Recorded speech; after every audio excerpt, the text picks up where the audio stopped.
Sahabat YKB, senang dapat kembali menjumpai saudara dalam acara Wasiat Kekal berupa renungan firman Tuhan yang memandu kehidupan kita.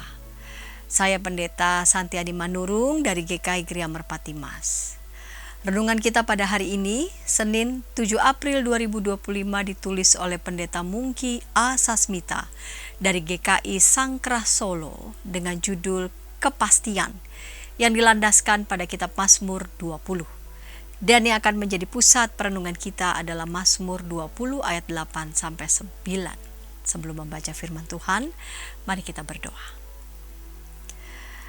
Bapa di dalam surga, kami mau membaca firman Tuhan dan merenungkannya.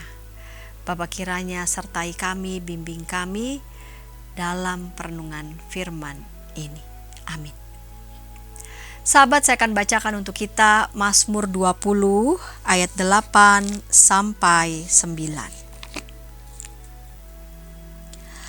Orang ini memegahkan kereta dan orang itu memegahkan kuda.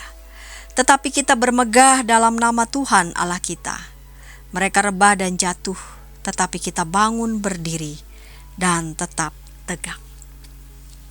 Sahabat, kecenderungan manusia memang lebih mengandalkan hal-hal yang bersifat material, karena secara indrawi dapat dilihat, diraba, dipegang, dan dirasakan nyata keberadaannya.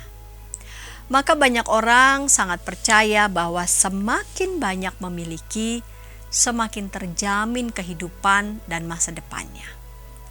Mazmur 20 terdiri dari dua bagian yang berbeda. Bagian pertama yaitu ayat 1 sampai 6 berisi harapan dan permohonan kepada Tuhan. Selanjutnya ayat 7 sampai 9 berisi keyakinan dan kepastian, lalu ditutup dengan permohonan. Bila Mazmur ini dipahami secara keseluruhan, maka ada kaitan yang erat antara harapan dan permohonan kepada Tuhan dengan kepastian di dalam Tuhan.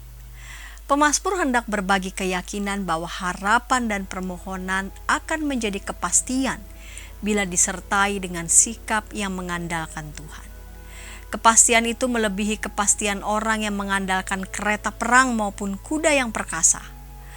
Orang yang mengandalkan Allah akan tetap berdiri tegak, sedangkan mereka yang mengandalkan kereta dan kuda akan jatuh dan rebah. Sahabat, memang tidak mudah mengandalkan Allah yang tidak kelihatan. Namun justru disitulah letak kekuatannya. Apa yang kelihatan tidaklah kokoh kuat, tetapi yang tidak kelihatan justru kuat dan dahsyat. Tidak berarti lalu kita abaikan saja segala sesuatu yang kelihatan. Tentu tidak demikian. Kita boleh menggunakan apa yang kelihatan, tetapi jangan menggeser Allah dalam kehidupan kita. Karena seharusnya Allah lah yang menjadi andalan utama dalam hidup kita. Mari berdoa. Bapa di surga, berkat hidup sehari-hari tidak kami tolak. Engkau tahu kami pun membutuhkannya. Namun jangan biarkan hal-hal yang bersifat material itu justru mengikat kami, membuat kami menjadi menggeser Tuhan dalam hidup kami. Karena Engkau adalah sang sumber berkat yang sejati.